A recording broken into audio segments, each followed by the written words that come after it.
2 seconds left. It's going to come down. Faber making a third as he looks up. Faker finds the draw three. Stunning here from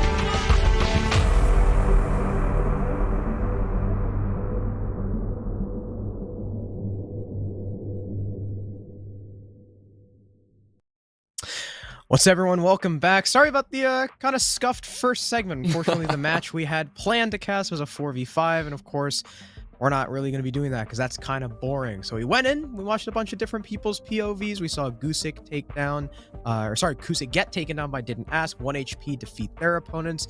Wichita Wolves winning their game against Mystic Academy as well. But now we're back to your regularly scheduled program. We're going to be doing Valkyrie versus Team Valence. Yeah, we're back to the regular stuff here, and we can take a look at the rosters we've got in front of us. Some names that you might be familiar with, like Devil, Hitman, Focal. On the side of Valkyrie, you've got David, Hacks, Wi-Fi, Mental, and Exum. All these players, have a good bit of experience in T3, some in T2, depending on the player. But it'll be interesting to see how this one goes, and it'll be actually refreshing to go back to the same format that we are used to. We can also take a look at our map veto here, see exactly where we're going to end up. It's going to be fine. We're going to end up on Oregon, okay? It happens. Last time we didn't see any Oregon, interestingly enough, when we were jumping around POVs. We saw a lot of Villa and we saw some Clubhouse, but no Oregon yet. So theoretically, it's new for the day. So I think you'll pull through, Harrison. It's going to be fine. It's going to be rough. It's going to be tough. I'm stronger than this. I can do it. But I know Valkyrie have been having a little bit of a rough go with this qualifier. They're even 3-3. Valence, I believe, sitting currently at 4-2. And this is a new Valence. I remember when Valence were FaZe Flamingos with who was on that team? 7? And I don't remember anyone else. Before my time. I don't remember anyone else. Hey, what? No, it was. That was RSA Season 3. I think that was after you stopped casting T3. SCS Season 5 was over. Oh, okay. So like kind of in the gap. Okay, got it. So yeah, okay. But now this is new Valence. And Valence has certainly a lot of experience members. There's actually a lot of experience in general in this entire lobby. Hitman, Devil, who else was on Valence? I forgot. We're going to go into the lobby anyway. But yeah, Valence has CL experience. Valkyrie has... I don't think they have anyone from CL, right? Exum, David, Hacks, Mental. What am I missing? Wi-Fi? Yeah, no CL experience. We just read it. So a little bit more experience from Valence, but it's, I feel like, kind of marginal. Yeah. Especially because Valkyrie have, I think, been together longer. So that kind of, balances out. In terms of bans, though, Thatcher and Hibana, it's Oregon. That's standard. Maverick is going to be left up. All the other hard breachers are up. So Ace and Thermite are still in play. Capitao is still in play, which we sometimes see on this map. Flores is still up as well, making the shields a little bit weaker. Valkyrie's going to be the first defensive ban because, of course, she is. Now we don't have to confuse between Valkyrie the team and Valkyrie the operator as we go into the game, so I'm thankful for that. And the last defending ban will probably be Mira. Yeah, nothing unusual about the bans if that would be the case. And yes, it's going to be confirmed that Valkyrie will take the Mira off the board. So we've got a pretty stock standard Oregon on our hands here, but that doesn't mean we're not going to see a fun one. If we know anything about the qualifiers so far, these T3 teams have been gifting us with quite a bit of good gameplay. And a map like Oregon, while it can be slow and methodical, it can also get pretty crazy at times. Naturally, we have had a player disconnect from the lobby as we are getting into it, because that is just our luck. But no better time to thank our wonderful sponsor, Mike and Ike, yet again. If you're not familiar with Mike and Ike's, you can take your candy game to the next level with a pack of Mike and Ike Original Fruits or Mike and Ike Mega Mix. Next time I do this, I gotta have some Mike and Ike's with me to actually show you. But the delicious, fruity, chewy flavors will help fuel your game and power you up to keep you playing at your best. Power up with Mike and Ike.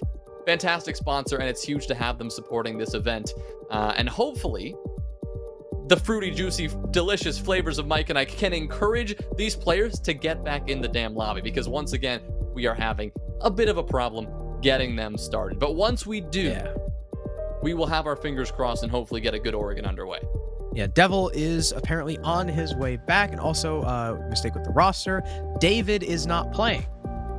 He's not in the lobby. Instead, I forgot Shrady is part of the roster. I think it's Exum is coming in to replace David. So Frenchie for Frenchie. Hey, whatever. Pretty even trade if you ask me. Laundry is going to be the very first site for the defense of Valkyrie. I believe we actually saw Valkyrie play Oregon in Qual 1. And I can't remember if they won it. I'm pretty sure we did, because I remember Mental popping off on the basement site.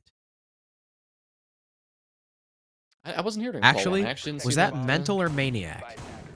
Because I get them confused. Unfortunately, I'm not going to be able to give you much of an answer there. But Aye. but we will be able to see what kind of Oregon we have in store this time around. You know, Valkyrie, regardless of how it went the first time, we can see them either bounce back if that was a loss, or repeat the same thing if it was a victory. As I've mentioned earlier, Valkyrie, they made the closed qual bracket in our first qualifier, but they got eliminated in that first round. Not sure exactly who they lost out to here. It was Gusick, actually, that they fell to in that first round, the round of 16 in that bracket. So they'll be looking to make that again, but so far, sitting at 3-3, they are not on track to do so. They need this win if they want to have a shot of making these qualifiers. Valence, they are already sitting at 4-2. They are already in a more comfortable position. They just have to stay consistent and continue, you know, feeling that momentum, riding that wave, and propelling themselves. They, again, didn't do that first qual, propelling themselves to this second qualifier, at least that closed bracket, so they can have a fighting chance.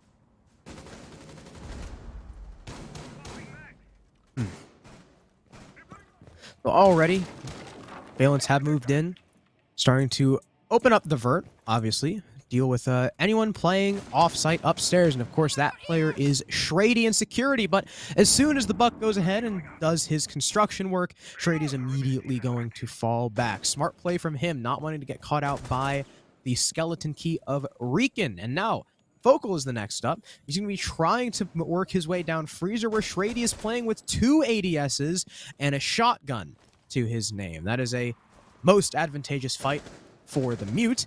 As an attacker, that is pretty tough to challenge. In comes Hitman as well, as the Jaeger of Mental falls back down the stairs. So hey, a minute 20, minute 25 wasted on the roam. That's not the best thing in the world, but it's also not bad. You didn't lose any bodies. Yeah, Focal looking to challenge on the player at bottom of Freezer stairs here. Maybe hoping a couple of nades from this security hatch can assist them, but it won't. It's actually going to result in Focal falling to the shotgun straight to his face, and here comes Exum, also emboldened to go for the swing, and he will pick up another. Rican will fall.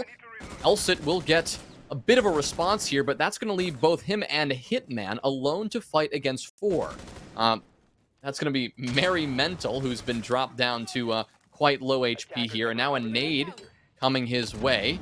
That's in perfect position. And already at low HP, that is going to be more than enough to clear him out. A 3v2 here for Valkyrie. Still in the advantage, but their numbers are starting to dwindle from above. Valence applying a lot of pressure. Even though it's just 2 of them, there are 2 players who have found a frag each and are looking to hunt down a few more. And there's Exum with the kill onto Hitman. Late refrag for his team, and Shrady with another. So 3 for Shrady, 2 for Exum. A lot of those kills coming in Freezer. Pretty poor take from the attack. Not dealing with the Mute sitting bottom Freezer means that the Mute is free to just pump away with the shotgun. That was 2 pumps and 2 kills for him. Exum as well peeking up the hatch and just slamming the guy watching down Freezer. That was impressive from him. And of course, you know, those 2 players repositioning and rounding out the round. Well done for Valkyrie.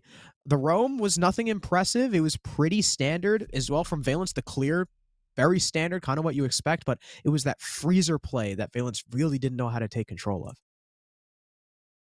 It was that initial clear from them that looked like it was about to go perfectly, because we saw how Shrady, I think it was, with that shotgun sitting tucked close at the bottom of Freezer stairs. It looked like Shrady was about to be killed, right? We saw multiple players prepping a couple of flashbangs and a couple of frag grenades from that security hatch above. It's a tough angle to get that nade over towards that position, but they never even got that clear going because the support from Valkyrie, from Exum specifically, was also there. He was bold enough to actually go for that wide swing and challenge on those players who were hoping to take care of Shrady sitting below those freezer stairs. So they had great support network there in freezer itself. So despite the mounting pressure that Valence was trying to build on that position and go for that, that freezer laundry sided take, Valkyrie shut it down before it could really begin, denying that utility clear, denying the clear of a couple of those extended players in those very important power positions. And you give Shrady a shotgun, you put him at the bottom of freezer stairs, that is most certainly going to be a power position that you're looking to hold for as long as possible.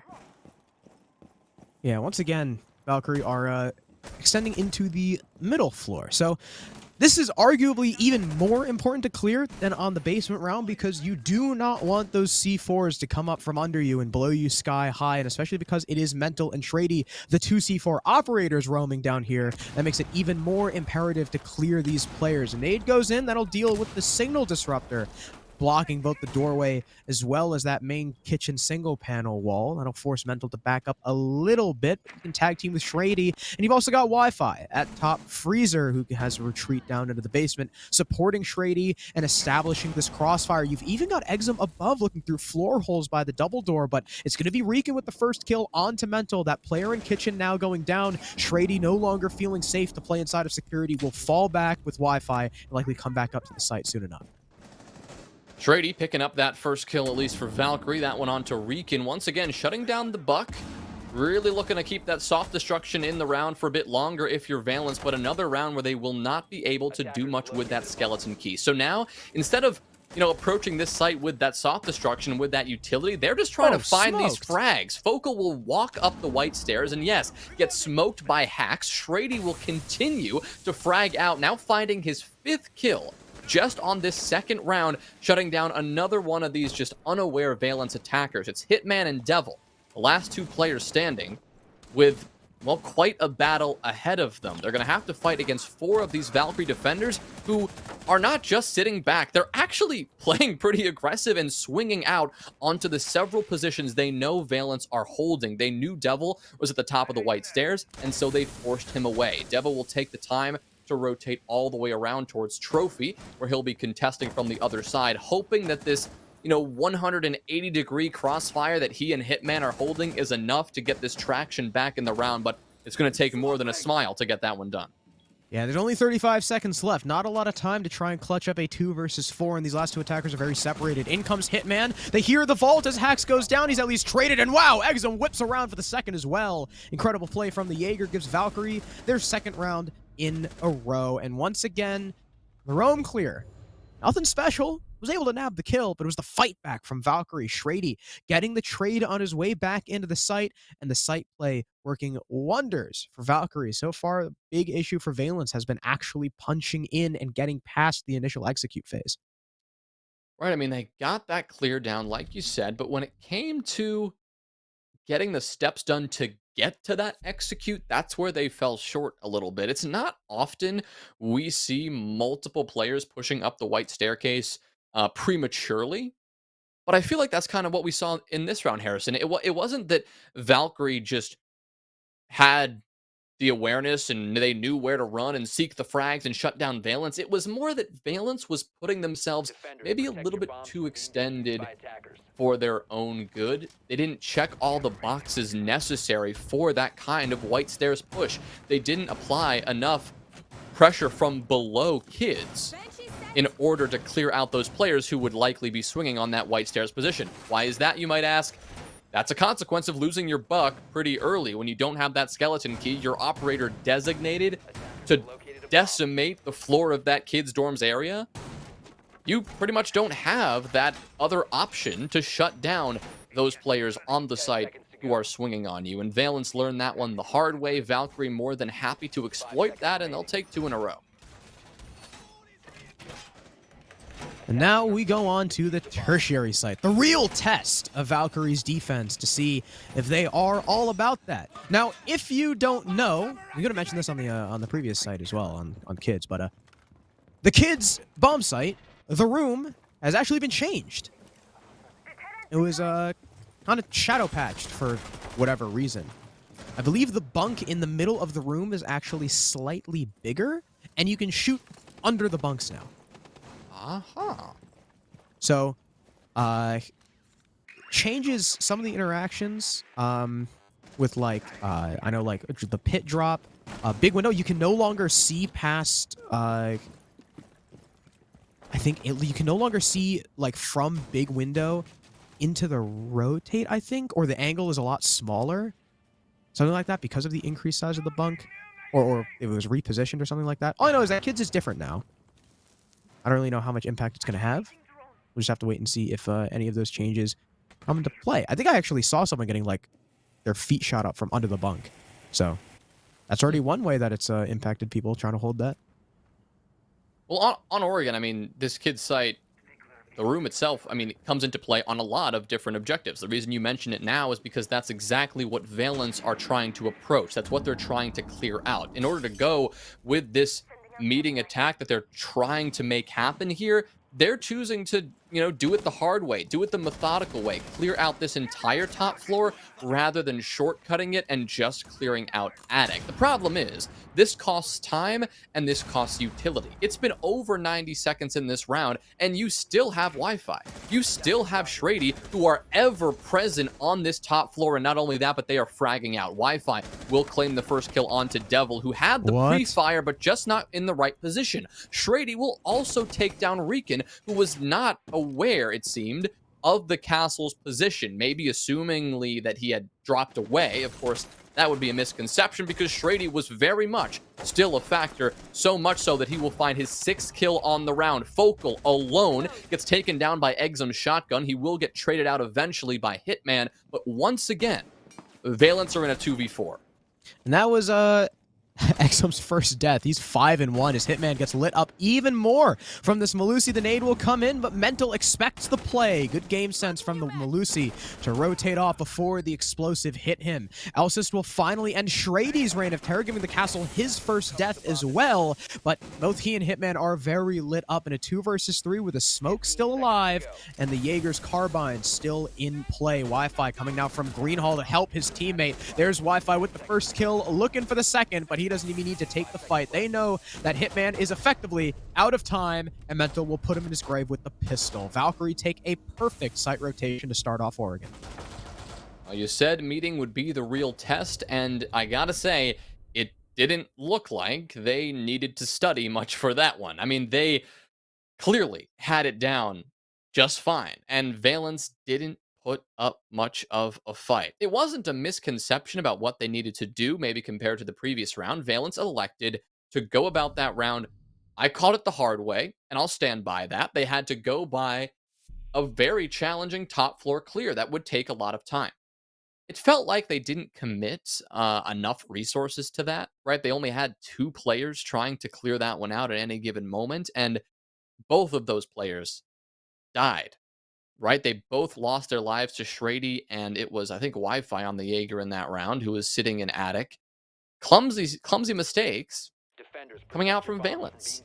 It wasn't that they, failed to understand what they had to do. It was just when it came down to the execution of that plan, they didn't have the intel or the manpower allocated to that position to do it. And it's a troubling pattern emerging here. 3 pretty decisive victories for Valkyrie. Yes, it's Oregon defense. We can go on and on about the advantageousness of this side. But still, you got to pull out some attacking wins. And Valence have not done that yet, and they need to start doing it here in round number 4. 10 seconds left. They've got the Ying. Seconds to go. That's a change. Ying can be quite the powerful operator on this bomb site. Of course, you open up E-Box, you send the Candelas down through into Pillar, blinding the player there, blinding the player in Bunk, blinding the player, Barrel / Harry Potter, jump your way in, and, well, there's a lot of control. It's free. because of those Candelas and sometimes kills as well. Interestingly enough, though, Elsys is not running smokes. Elsys has the hard breach charge, despite a Maverick being on the team, and despite knowing that, well, Valkyrie roam. They've already got security open. You don't need to Mav that, so why take the hard breach charge? Huh. I mean, the whole approach from Valence here is a little bit peculiar. One thing that's not is that they'll find the opening pick, and that is something that I think we're seeing for the first time now. Valence succeeding in this early push. I guess you could say in their attack on dorms, they did succeed in that initial roam clear, eventually going 1-for-1, and of course Shrady is looking to make that 1-for-1 once again a reality. By now, going for a potential retake here over towards his kitchen and dining side of things. He'll reposition in kitchen for now, hoping to maybe be more of an impact on this round than Valence would like. Valence right now really focused on going for this north-sided take. Haven't taken much map control over towards kitchen, over towards freezer at all. It does mean that they've got all of their manpower concentrated in the same spot, but it also means that Valkyrie, despite being down a man, know exactly where Valence are coming from. Because without that freezer hatch open, without any approach coming from that laundry side, they know exactly where to look and exactly how to frag out. Both Exum will do that now twice, both onto Hitman and Focal. Elsys will respond. Shrady, though, on the roam, still trying to be a thorn in Valence's backside, gets shut down. So we're down to an even 3-on-3 with about a minute left for Valence to execute. And the most important thing is that they've still got this Ying. Elsys is still alive and well as the buck comes through. He knows there's a player tucked in the corner. Easy pre-fire onto Exum. And now those Candelas, there's less area they have to cover, making them more potent where they're placed. Wi-Fi attempting to land a nasty shot, but Elsys jumps through ahead of the Candelas. What a misplay! He goes down in the middle of E-Box, and what could have been a man advantage here for the attack is now down back to even. You've also got Hax holding onto elbow, 9 degrees with the shotgun. Elsys, he's going to get picked up, but it's delaying time, and the C4 comes out from Wi-Fi. That could be huge, but he peeks through it and ends up dying, whipping all of his shots on the Vector. Poor target acquisition. That could have easily found 2 kills, but he didn't hit the trigger, and that'll be the result of Valkyrie's first loss. A bold move to peek off the C4 without detonating it. I couldn't tell if that was intentional or not. Wouldn't make sense if that was intentional. Obviously, there is a tremendous element of surprise by throwing that C4 and then sprinting towards it. But you have to remember that when an explosive comes flying around the corner, the attacking team is going to do one thing. They're going to run away. So when he found himself swinging around the corner, there was nobody there to shoot. So he pre-fired anyway, found himself exposed in the middle of pillar, and he died. Unlucky there, really. That he wasn't able to get that kill, and a bit of a misplay for sure. Notwithstanding, there were several misplays on the side of Valence. You highlighted the Candela and the timing of that E-Box drop, which was a little bit curious, especially because Valence knew exactly where the Pillars player was and knew that it was not safe to drop E-Box at that time, relying fully on the ability of those Candelas to blind that person and still jumping the gun just a little bit. Able to pull out the round regardless, their first one, in fact, on one of these more challenging bomb sites to attack. So more power to him there, fighting through those mistakes, making a couple of adaptations along the way, and finding their first success. Yeah, but I feel like that was more on a couple misplays from Valkyrie. Yeah, that's fair. That was a little rough around the edges, but Valkyrie are going to try again. They're going to go back, or sorry, not try again. They're going to go up to dorms. And once again, have these roamers downstairs. It's Shrady and Mental. Now, last time they tried to hold this, Mental went down pretty early without much of a fight. He went down in about, I think, a minute 15, minute 20 in the round in kitchen, which is not great losing a C4 that early. I'm not quite sure how he died, whether it was just to someone challenging the kitchen doorway. If so, maybe Mental just overextended a little bit or overpeaked. So hopefully plays, learns his lesson and plays slightly more passive. But as I say that, he'll be the opening pick, or he'll get the opening pick with the C4 onto Rican. I don't even know where that was. Where the hell did Rican just die? It's been this entry death on like 3 different occasions now, it feels like. Not having not having the best day so far on the Buck. What the Again, hell was that say for? unclear where he died from exactly. Could have been. Oh, no, there it is, right there. Pre-placed on main. Yeah, pre-place on main, and he'll die right in front of the satellite window, where he will be unable to live much longer here. So Valence now down a man this time, rather than finding the opening pick themselves.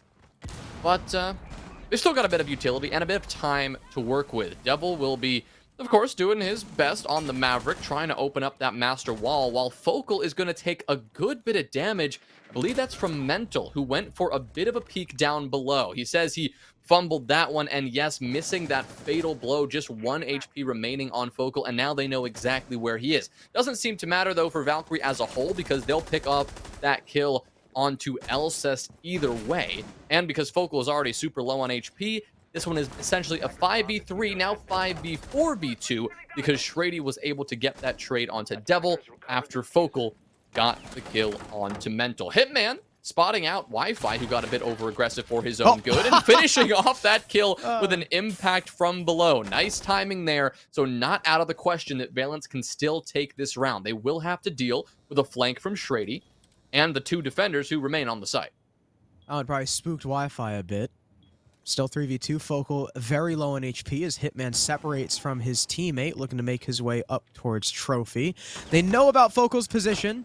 The LMG is going to have to do a lot of work if Focal wants to have any impact, but he will go down as Hitman finds the trade onto Exum. Shrady and Hax, now the 2 SAS operators, are last alive. A C4 goes up, but it's not going to hit anything as Hitman has already made his way over towards Attic, and now push out over towards the center of the bomb site, right around the kid's shield, but Shrady has an angle from below on the case, so even if Hax loses his fight, it's still very unlikely that Hitman's going to be able to get out of this. He's got to peek soon. There's only 5 seconds left, and he will not win it. In fact, he will trade with Hax because there's still a player on the defense alive, and even if Hax was the last, because the case was not down, Valkyrie still take it, and now lead 4-1. A solid round there from Valkyrie, no question about that one. It was definitely a bit closer than we've seen in the previous rounds. The victory that Valence they were able to secure on the basement site definitely seems to have empowered them just a bit, but at the end of the day, not able to close it out. Now, Valkyrie are faced with the decision of where they want to go next on defense, because sitting at 4-1, they are in a perfect position to jump out to a dominant 5-1 lead, not something that's super easy to come back from, even when Valence switched to the more advantageous defensive side themselves. They could go to basement, the site that they were able to secure the first time, but not the second, or they could go to meeting, the site that technically they have a 100% success rate on. That question will be answered, though. They're going back here towards basement. Risky, considering that Valence just won this attack, but like you mentioned in your post-round analysis, Harrison, it was also a result of Valkyrie making a couple of big mistakes. So theoretically, Valkyrie may just understand that, you know what, let's ditch those mistakes, let's tidy things up, because if we play our game, we can take this round.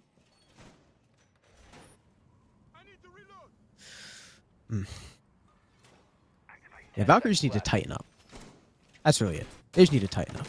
We've also got a bit of a change. Devil no longer on Maverick. He'll pick up the Ying that Elsis drops for Nomad. So we are currently running an attacker lineup on an Oregon basement attack with no hard breaching other than the Ying's secondary ones. And I mean, with the way that Valkyrie have been playing, I mean, there's only 2 hatches you need to open, so it's not the biggest deal in the world. Or hey, you can open up E-Box, completely ignore laundry, and then open up the elbow wall, the single panel wall heading into supply. You got plenty of options with that. I'm just a little bit concerned that you don't have enough. I mean, it's only got 2 possibilities, where normally you'd like, at the very least, 3/ a Maverick. Plus, you're losing out on a set of nades. Sure, you've got more burn, but I mean, at that point, why not take... Because you got the Nomad now. Why not take the stuns on Nomad, hard breach on Buck, so you can have smokes on Ying? I mean, either way, hard breach or not, smoked. I'm not in love with the Buck pick, right? And Rican really hasn't seen much use of that skeleton key at all, not to mention this is the basement site where this soft breach from the skeleton key is almost useless, is it not? I mean, there's very little you can do with that. Of course, you can support your teams from above, maybe assist in a roam clear, but now that you've lost Focal, theoretically one of your bigger fraggers on the entry Zofia, things are going to get a lot more difficult for you now. Once again, Valens are fighting on the back foot in a 4v5, a situation we've seen them in on most occasions, and a situation that they do not thrive in. Valkyrie, in fact, are the ones that step it up when they know their opposing team is fighting from a slight disadvantage. Hitman, again, challenging on these North Tower stairs, hoping that maybe Wi-Fi will accidentally overextend himself behind that pillar and maybe get exposed enough to get that kill, but that's not going to be the case just yet. Riken repositioning towards this E-box hatch. Drop some flashes in. Mental, he'll step up and get a kill onto Elsis after Elsis was able to find that kill onto his teammate. Hitman gets one, and here comes Wi-Fi now on a bit of a retake. He'll take down Hitman, and that's going to force both players on Valence, both Devil and Riken, to step up and get a bit more aggressive. Riken, he's already in the middle of the site, and Hax has no idea. Wi-Fi will be able to secure the trade, so just like that, it is Devil alone in a 1v2. He's got 30 seconds to work with. He doesn't have any info. He doesn't have any teammates to support him, and he's got to find 2 players or try to get this bomb down, but that's going to take a miracle. Instead, he's going to opt to hunt for these frags for now, swinging out into the middle of the gold hall here. He knows where Wi-Fi is, but Shrady will be that element of surprise that Valkyrie will use to their advantage. They take the 5-1 half. Well played on the execute, again starting with the Jaeger, making his presence known in tower, dropping the case carrier. And because the case was dropped all the way in the corner, there was no safe spot for Hitman to pick it up. So being extremely exposed, recovering case, he's the next to go down thanks to Wi-Fi. And then Valkyrie play that 3v2 pretty much perfectly. The gas nade coming from Hax, completely locking off the long hallway, forcing Valence to either challenge the elbow shield or walk in through supply, which they do. Admittedly, Riken is able to find his frag, but Wi-Fi does not have to worry about his long hallway. There's only one direction he needs to be looking to get that trade. At that point, 1v2. Devil's got to go frag hunting. There's one man freezer, one man watching long. That is a mean crossfire that you are just not going to win if you're an attacker. So well done to Valkyrie. Their level of play has certainly increased from when we last saw them in Qualifier 1. They have quite the hefty lead. 5-1 as they now head on to their attack, with Shrady leading the pack 10-2. I mean, really, looking at where we're sitting right now, looking at how dominant Valkyrie have been, I mean, this is kind of backwards to the outcome that one may have predicted if you looked at the results from the last qualifier and you looked at the results from this one. I mean, the Valence coming into this matchup, they were sitting at 4-2. They have been more dominant in this Swiss bracket than Valkyrie have been, sitting at 3-3 instead. Valkyrie did make the closed part of those qualifiers last time, but they were not able to get past that first round. This is their chance to remedy those mistakes, and despite a rocky start yesterday, they are looking to tidy things up and just get it over with today. They've got to make that top 16, and this is their statement to prove they can do it. Dominance so far on defense, they got to just continue that on the attacking side. Valence, they've got a chance to bounce back themselves, not necessarily in this qualifier, but in this map as a whole, having been shut down hugely by Valkyrie so far, and unfortunately for Focal, the story is not going to change just yet. A masterful shot to start off the round will result in Valkyrie in a 5v4. Well done, Exum. We saw him earlier as well play with one shot in the SI quals, and he was a menace on the map, and it seems like that trend is going to continue here on Oregon in the SCS quals. Elsis will take a little bit of damage, as does Shrady, but it comes at the price of a kill. Hitman goes down, but here's the play from the Aruni, still tucked inside of Armory, drops the hatch, takes out Wi-Fi. No trade comes in from Mental, and there's someone over towards Split. Not expecting Devil means that it's going to be an even man count once again. 3 versus 3. Quite the bite back from Valence. The Riken is very low. Exothermic charge will go off, exposing another angle on this site. But still, it's a 3v3, and, well, Valkyrie, they're not out of the woods just yet. Still, 3 players to find, and, well, they've got 90 seconds to work with, but not a lot of info at their fingertips here. Valence trying to surprise this team and maybe get a bit more aggressive. I mean, it worked for them, finding these 2 kills, but they are looking to find a few more. It'll work for Shrady on the side of Valkyrie. Unfortunately for Valence, they will lose yet another player. It is Devil to fall yet again, who has had a very quiet game so far. Exum takes the head of Riken out of pretty much nowhere, and that means it is all up to Elsist in the middle of the site, all alone against 3, and well, there's the trade to finish out the round, and there is another round win for Valkyrie. The dominance continues, Harrison. Now, I don't know how Exum was allowed to find that kill, because the Aruni wasn't moving. Right.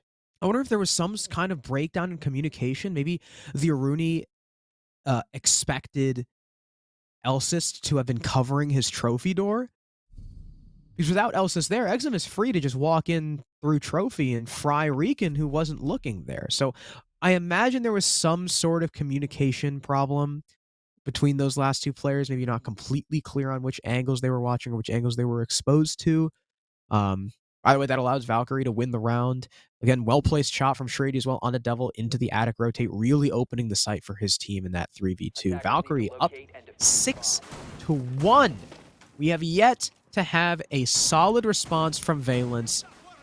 I mean, Hitman is even, and that's the best they have. Riken 5 and 6, as well as Elsist. Focal and Devil only having 2 kills to their name. This is not the Valence we've come to know throughout this qualifier. They have been on top of things, but against Valkyrie, they seem to be falling flat. And now, defending basement, this could potentially be their last bastion if we don't see some much more convincing play.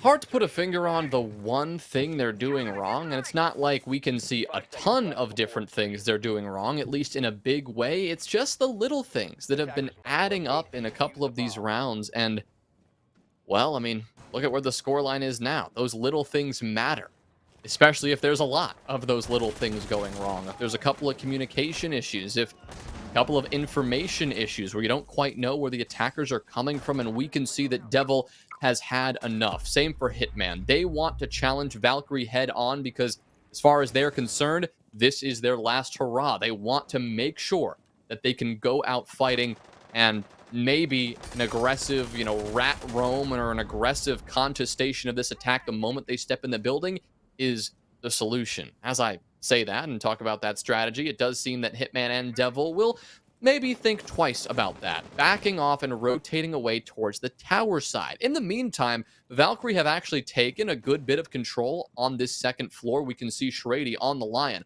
already up in attic, looking to maybe find a couple of these kills.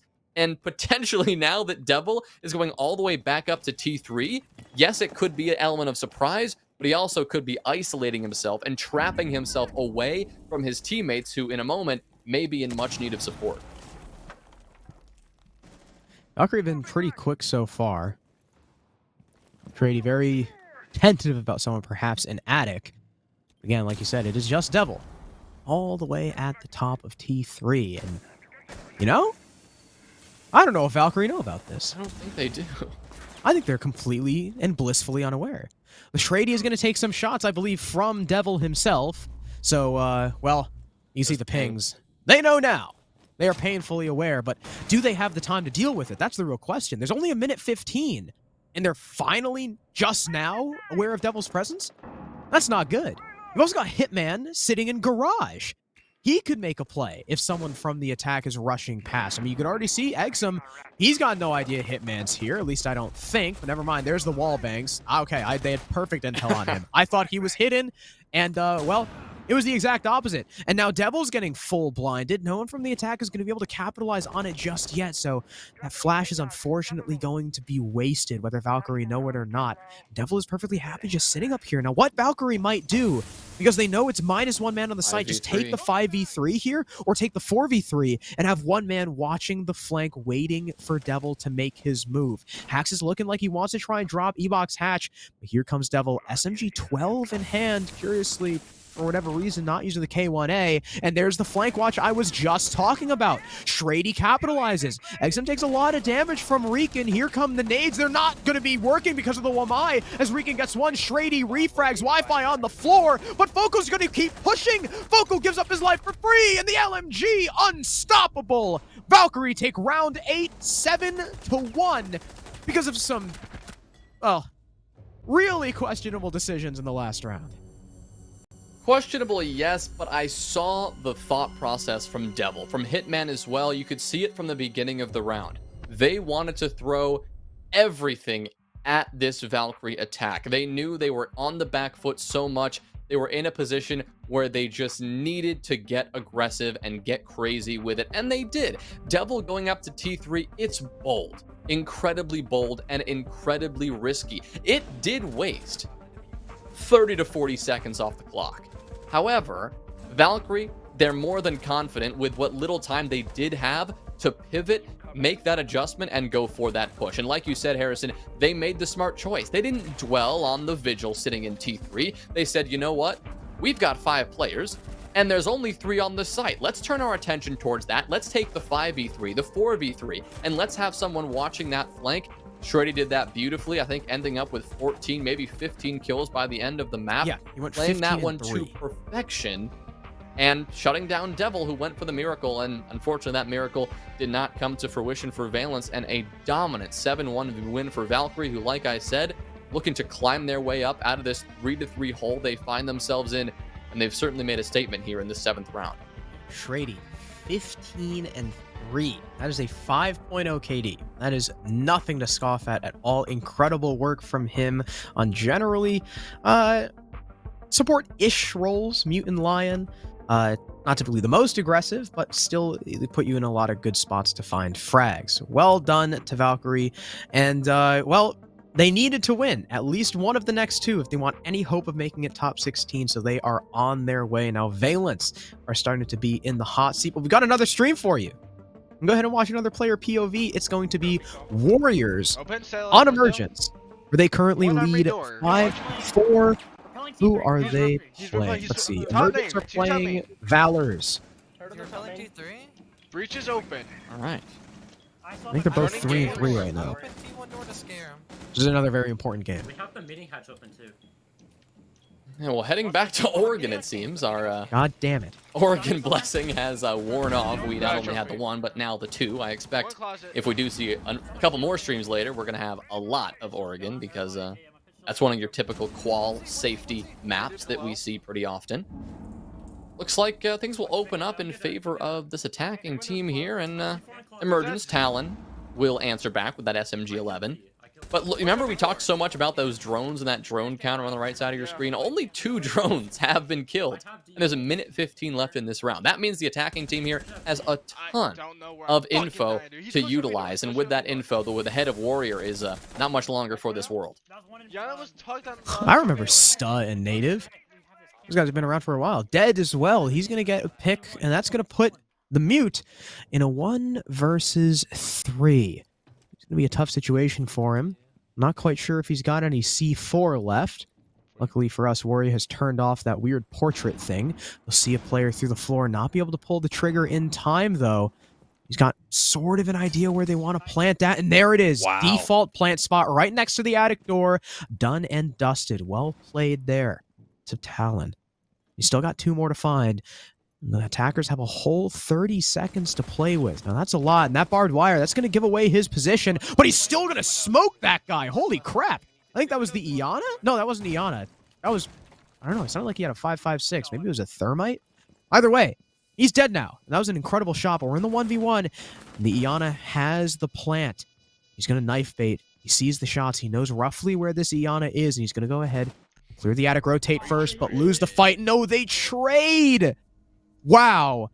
A Herculean attempt from Talon in the round. What a flick as well onto the Iana, fast peek in the doorway. But unfortunately for him, the plant was already there, meaning Valors take the round and tie us up.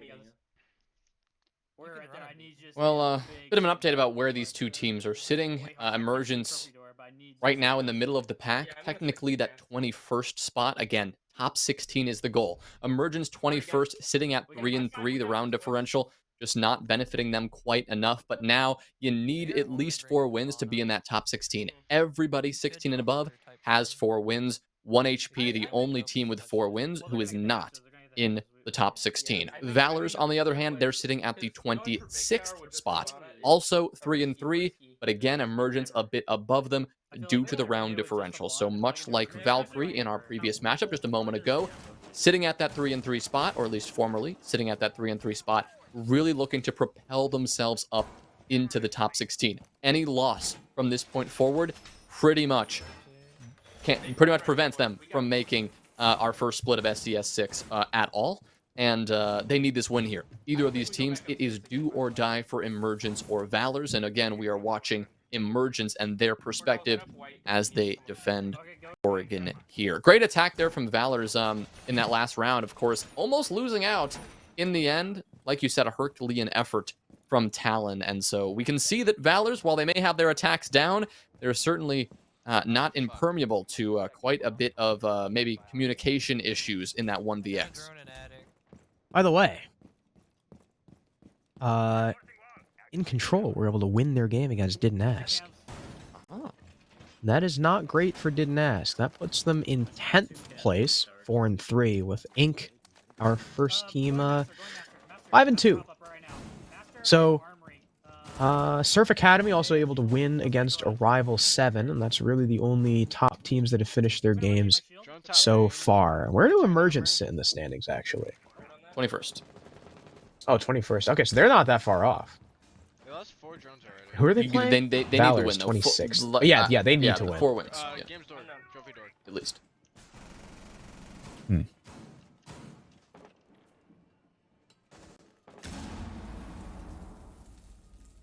not a lot of talking going on. Yeah, no comms. I wonder if it's... Are the comms just quiet, or are they I think just... they're a little more sporadic. Okay. They called out Big Window, and he's just... I don't know if they can see that from Big Window. I feel like you can. Yeah. Alright, Big Window open. Oh, okay, it must have been castled before, that's why he felt safe swinging it. Vigil's downed. Cordell at least gets the refrag onto recapped. You know they're big, that's good. You know exactly where they're pushing in from the upstairs, but I don't know how long this Jaeger's going to be able to hold off, especially because the Vigil's down and Goyo's sitting like right on top of him. 1T. And, oh, wow! Oh, gosh, Warrior just terrifying. nearly dying to the player who just swung Z. That's 6 drones down, though.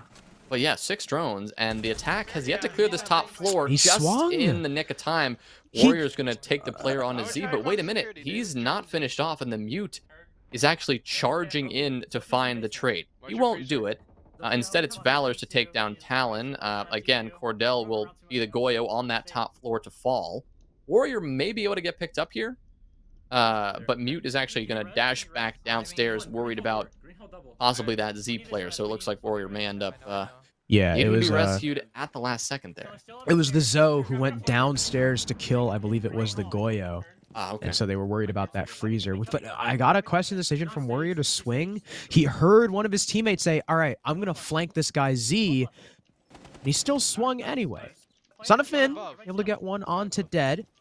Now back to even 3-on-3. But remember, there's still a Finka in play, and the Castle and Jaeger are pretty low. They'll take out another drone. Even 1-for-1 trade. The Ying is still up, but they take out that Finka. As Ying pushes in, Stuz just going to get slammed. And here's Airy on the Nomad. 1v1, pushing into security. He's got the call, but still loses. What? What a play. Even his teammate is confused on how he lost that. Did you hear that? Yeah. His own teammate goes, how do you lose that? Man. Oh, What a and type of there's the events chat. There's the mute. Ooh. Oh, boy. Well, they're happy Well, about getting basement back, so they must have won it last time. They're looking for OT here. Had a couple more games finish up in the meantime.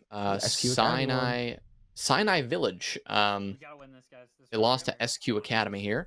Sinai Village was one of these unknown teams, but they're coming into this second qual. They actually played in the first qual as well, but didn't have the most success, ending up only with 2 wins and one win, a forfeit win, ending up in that 21st spot out of 28. This time, they already secured 4 wins, so this loss here to SQ is not a huge deal for them, and they are still sitting in that 10th spot. Precariously, I might add, given that they're at 4-3, and that is going to be the area that gets dropped down to that 16 and to that bottom area in just a bit, especially when, a good chunk of these teams in the middle are about to go 4-3 or 5-2. But worth noting, just because Sinai Village is one of these teams that is kind of one of those more unknown elements, and we'll see what was kind of highlighted in the power rankings part of the day. Just eager to see exactly how they're stacking up, and so far still hanging in.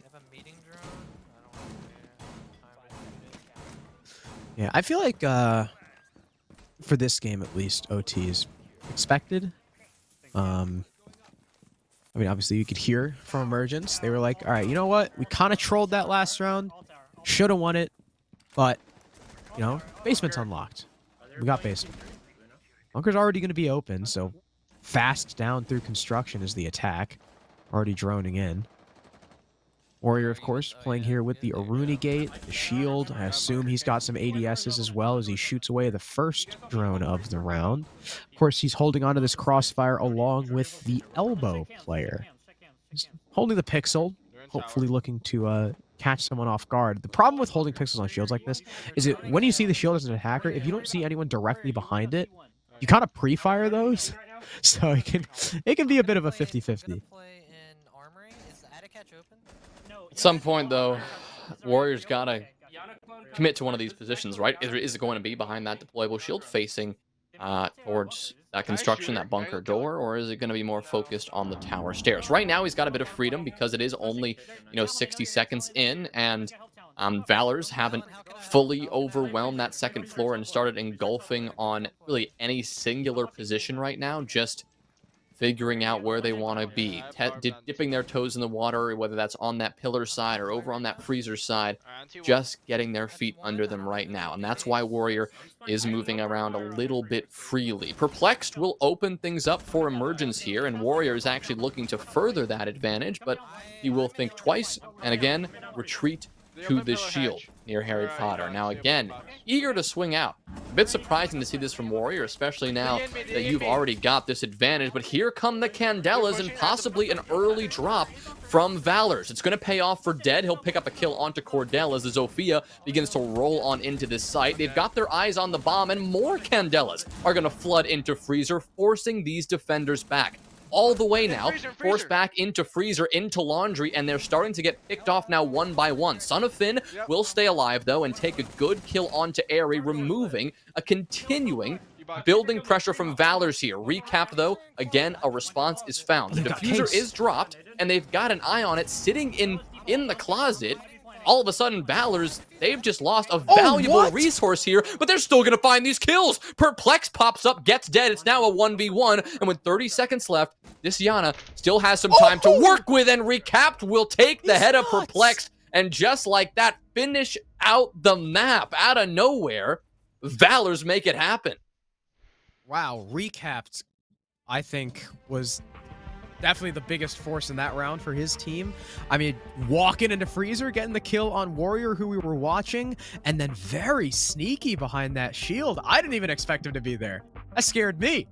I don't know how, I don't know who we were watching. How Diffuser gets inside of closet. Yeah, that was a little bit of a weird round, but thank God for Recap, I guess, for swinging around and finding all the kills. So huge ups to that, Iana, and that'll be Emergence falling even further. Valors, boosting themselves up just a little bit. I'm not sure if we have we do. I'm not sure if we have any other game. We got one more. We're pulling up 1 HP now. The game from Choose stream. We were tuning in earlier. Their game against their game on Villa. Just kidding. They just got word they lost. So 1 HP will not be pulling them up on stream. But that they does lost to Okami. We can talk about a couple of results here. Yes, 1 HP losing to Okami. Genesis, a chair winning over Genesis Gaming. I think you may have already mentioned that one. And Wichita Wolves getting a nice win against Landscape Co. All of which that's big. Well, yeah, we'll shake up this top chunk of the results here. That makes Wichita Wolves Academy the first team to actually get that 6th win. They'll be 6-1 right now, and they will be sitting at our #1 spot in this qualifier. There's no team anymore that is undefeated. Everyone has at least one loss. Wichita Wolves Academy, the only team with 6 wins. And now I believe we're going to be tuning into Baxley's stream once again, or Baxly, or just Bax, so we can watch Team Goosick. Who are they playing? Let's see. Who are Goosick? Goosick are playing against. Oh, they're Aerial playing against Rise. Ariel. Okay. Ooh. This could be quite the interesting game. They're currently down 4-6, though, so you could be tuning into the last round, depending on how this goes, because I know Aerial Rise have been quite the force to be reckoned with. Even if they're not winning games, they're at least putting up a hell of a fight. Right, they put up a hell of a fight in that first qualifier. They were one of the teams just so close to making it in, to our first split here of SCS Season 6, but they came up just a little bit short, losing to Wichita Wolves Academy in that round of 16. Wichita Wolves Academy, of course, eventually went on to lose to Surf Esports, who, by winning that game, qualified for this first split. Now, this game, it's also going to matter a good bit for both of these teams. Gusick, trying to see where they're sitting at right now overall. They're sitting at that 27th spot. Another one of these teams who is 3-3. And Aerial Rise also finds themselves in a similar position. They are also 3-3, sitting at that 20th spot. These are the games that really matter. It's separating the upper pack from that lower pack. And, getting that fourth win, essential. Losing this game, that pretty much does it for your hopes. Yeah, this is really big for both teams, just like the last game we saw. Actually, just like the game we cast and then the game we watched afterward on stream. All these games so important for these middle of the pack teams fighting over kind of, the 12th to 16th, 10th to 16th range. 3 drones are gone. There's still 7 drones up with 1:15 left. That is really good drone management from Aerial Rise. Good drone economy, as they call it. Bax is holding AKs. He's still got Womidis that he can throw out to burn more utility, so this shield could potentially be really tough for the attackers to deal with. You see there's ADSs stacked there as well, as the Jaeger of the team, probably unlimited, takes a bit of a beating. But things are kind of slow from Aerial right now. I mean, only 50 seconds left. Other than the damage on the Jaeger, we haven't seen much movement. As I say that, in comes one player over towards the secret stairs, trying to burn away these ADSs and Wamai discs, but he'll cross. Now behind Jen, but Unlimited as well as one of his teammates. They get a frag each. Venatorial gets the trade on the backs, but here's Teddy shutting down main stairs, and wow, all the kills going the way of Gusick as they completely shut out Aerial. Yeah, that's one of the rounds they needed to make this comeback happen. Searching for overtime. That's what they're trying to make happen here. Again, I think it was 6-4 a second ago. It should be now 6-5 in the favor of Aerial Rise. Gusick hoping that they can complete this comeback. They are on defense here on Clubhouse, so these rounds should come a little bit easier, but now they're heading towards Gym and Bedroom, likely their tertiary bomb site. Again, we haven't seen the rest of this matchup, so don't exactly know what they prefer and what they've won and what they've lost, but you head here to Gym and Bedroom, and you expect the attackers to find a little bit more success. Aerial Rise, their attacking lineup, from what we can see here, it has a line in it, and on Clubhouse, that isn't always the most common thing, and it suggests that we may see, again, a little bit more of that aggression, especially when you open that jacuzzi wall. It allows you to push in whenever you really feel like it. Like I said, Lion definitely a real rarity. Most flank watch operator, considered quote-unquote flank watch operators are pretty rare on Clubhouse in general. The most played that you could kind of consider someone that fills that role is maybe the Flores. But Flores tends to be a little bit more aggressive, usually, considering how the drones are played and the burn and such. Nomad you never see. Zero you never see.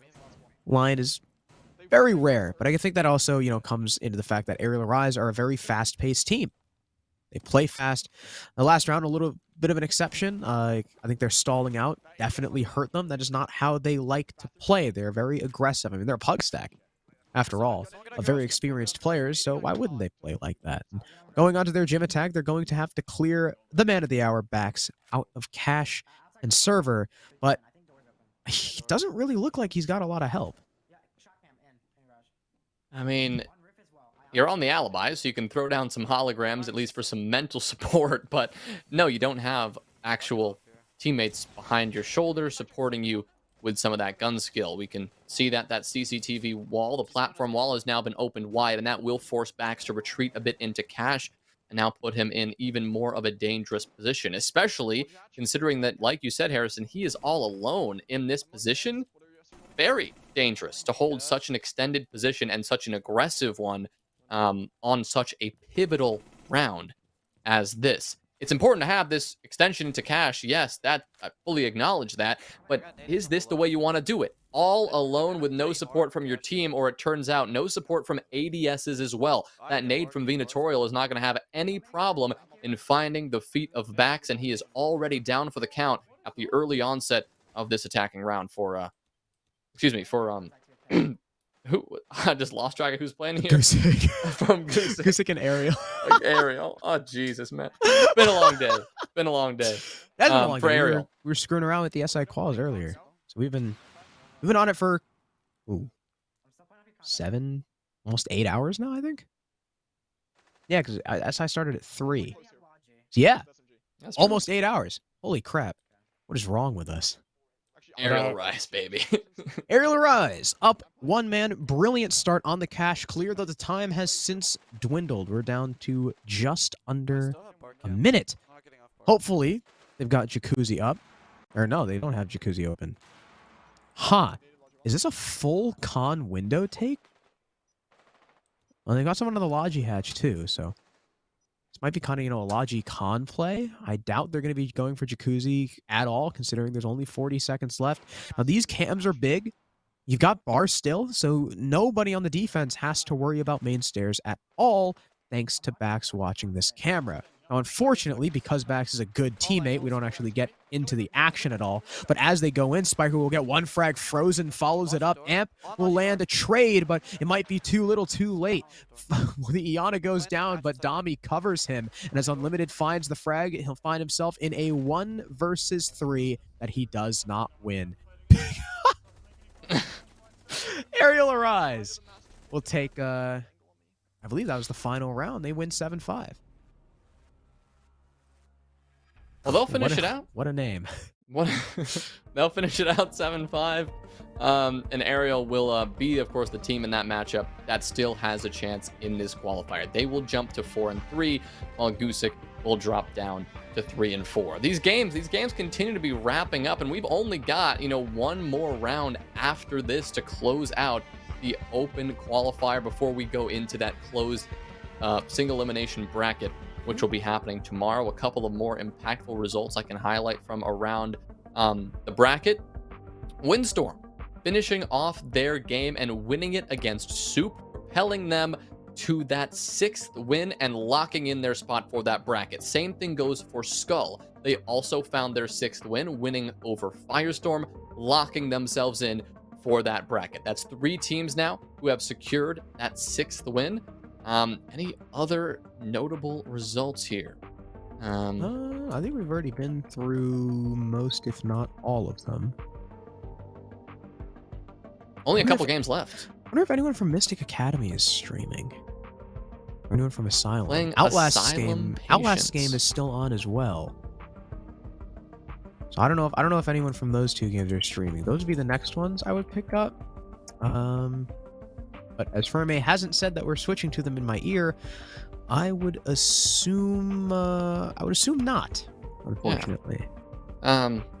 Well, if you're looking for something to do while we wait for this next bracket, why don't you do some Christmas shopping? It's the holiday season, so why don't you check out Mavix Gaming Chairs? Experience Mavic Gaming Chairs, the exclusive chair partner of NerdStreet Gamers and local host. All Mavix Gaming Chairs feature the Future 9 functions of critical ergonomics to support gamers everywhere. Pro and I earlier, we were talking about the lumbar support. I like it. He doesn't. Apparently there's an air-conditioned chair. You can get it all with Mavix gaming chairs. You can get yours today for as little as $24.69 a month. You can use code NSG55, NSG55 to save $55 at mavix.com/nerdstreetgamers. That is MAVIX, mavix.com/nerdstreetgamers. Honestly, you should go do that, because I think we'll be waiting on our final round in just a moment. Maybe. I know Ferme Maybe. said. Ferme said we do have a game. Ooh, more Okay. streams. We have a player named Sakata R6. Okay, Sakata is the main character from an anime, so a little bit uncreative. Which team is he? It's not St. Louis Leviathans. Oh, it's Coastal Gaming. Oh, they're playing against Cosmosis. I know Cosmosis. That's they've got Nice Guy Jake and Grizzly. Cosmosis 3-3, by the way, and Coastal Gaming also 3-3. This is a big one. Yeah, 6-7 though right now. So Cosmosis are in the lead. Coastal are gonna have to step it up in this round. Luckily for them, it's still a 5v5, and there's only a minute 20 remaining, so not a lot of movement from the attack so far, other than just taking that middle floor control. Sakata is very worried about perhaps someone in bunker, but of course he's still got E-box pressure as well as tower stairs he's got to worry about. There's a lot of angles for him to watch as players start pushing down. I believe that's over towards Laundry, maybe Freezer as well. Someone's going to rotate over and around barrels, interestingly enough. I guess trading off with this one. I'm not quite sure why the smoke is over towards barrels when this is a Laundry Freezer push. It's a little bit of an interesting decision because you no longer have those gas nades to try and shove those players back and delay them, unless, I mean, they know something that we don't. In comes the Zoe, calling out that she's in closet inside of Laundry, looking to try and go through the rotate. Frantic calls from the defense, still results in them getting a 2-for-1 trade, but their smoke is now dead. That's going to be a pretty big factor in this round, especially as Grizzly finds the equalizer. But there's the trade. 3 versus 2. 20 seconds for them to delay. We might be looking at max OT.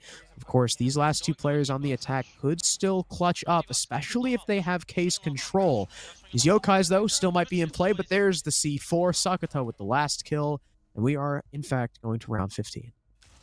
And we saw the scoreboard pop up there for just a moment. Looks like 3 players on the side of Coastal are in double digits. You had a 10 kills, 15 kills, 16 kills, much like some of the earlier streams we were turning into. We got a lot of these players fragging out, going kind of crazy here to fight for their spot in SCS Season 6. We're here at round 15. Like I mentioned, this one will decide who has a chance at making it into that closed bracket and who is essentially eliminated. And you're sitting at 3-3. You need that 4th win to have a shot, and both of these teams find themselves in that exact position. Now, 0. Yeah, 0 here from Coastal is going to be interesting because I don't think we've seen 0 so far at all today, whether it's the games we've casted or the one game or any of the games we've actually seen streamed from these point of views. So interesting to see how he shakes up on this lineup. I mean, you don't have a Lion, you don't have a Nomad, so maybe he's shaping up to be that flank watch operator. I guess I would imagine he's also got hard breach charges, so he can, function as that secondary hard breacher. Really good on basement. Not so important on, well, literally any other side of the map. So they're just kind of assuming that those defenders are going to be downstairs. I'm just gonna shoot the barricade. I can't hear anything going on for the defense. Well, there's one guy. Are they upstairs or downstairs? I can't tell. No one's come up to reinforce E-box hatch, I don't think. Although they do have a cam in meeting. Is it actually? Okay, yeah, okay, so it is a basement defense. Or whoever takes meeting can. Alright, I've got my cam T2. So this weird light orange color is really bothering me. I Like, hate it. Made yourself red, made the opponents the same color, just worse. Yeah, I don't know how I feel about the color choice here. It's not even a good orange. It's like, No, it's awful. there is a good orange, and this ain't it. That's for sure. Love that you can change the colors now, except when it gets confusing. And now it's another thing that observers have to worry about, making sure all their operators aren't any crazy complicated colors to confuse us. But I'm sure that'll happen regardless. But here we are.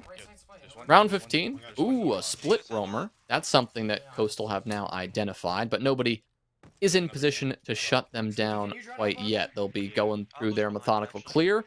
They still have a good bit of drones to work with that have been positioned over on this tower side that they can work their way through, see if that pesky roamer has advanced up into meeting or it has retreated just a bit. So that split guy dipped, and now they've got the pre-placed drone for it. Zero is going to go ahead and work with that hard breach charge, but there's Grizzly with the first kill onto Sneaky. So you've already used one of your hard breach charges on the E-Box hatch, and now you've just lost your Hibana. That is huge. So now that Zero is going to have to decide, all right, where do I want to put the second one? Is that going to go on the single panel wall? Is that going to go on elbow? Is that going to be to open up any other hatch like freezer or laundry? You are now severely limited in options, and Sakata, that is not how you cook a nade, my friend. Unfortunately, he's going to go off way too early, so we'll have to use his second to clear the shield. Unfortunate utility usage as the Iana now uses his Gone 6, I believe, on a bulletproof cam, but nice guy Jake is there to meet him with a shotgun. That's a grisly fate there for the Iana. With another kill. The final round, he'll find 3, and Cosmosis will come away with the win 8-7. Well, Cosmosis, they will be the team here who still has a fighting chance. Unfortunately for Coastal, going 3-4 at this point, I do not believe that is a recoverable position given that we only have one more game to play, one more round, the 8th round of this Swiss bracket to conclude this first part, the first stage of this qualifier. That second stage, that will happen tomorrow, that bracket with 16 teams entering and again, 4 teams emerging victorious. Speaking of, I think almost every single game has concluded right now except for 2, the St. Louis Leviathans and 99 Burglars playing against Outlast. St. Louis Leviathans, that was one of the teams we mentioned on our ranking list earlier as one of these teams to watch. They have since dropped off to that 24th spot rather than, you know, that 10th spot that they were hovering around. But they are still 3-3. So a victory here would propel them up a little bit and again give them a fighting chance. On the other hand, their opponent, Oni, also 3-3. So one of these matches that matters a lot. The other one, 99 Burglars and Outlast. Not sure that one is as impactful. No, it's even more impactful. Outlast 4-2, 99 Burglars 4-2. So I don't know if a win would guarantee that team into the closed part of the qualifier, but it definitely would assist them if they were able to secure that win. But until that game finishes, unfortunately, we don't have a stream for it, so we are just going to cut to a break while we wait for that game to conclude, and then we'll have the next and final stage of our Swiss bracket and the final game of the night, so do not go anywhere. We will be back with round 8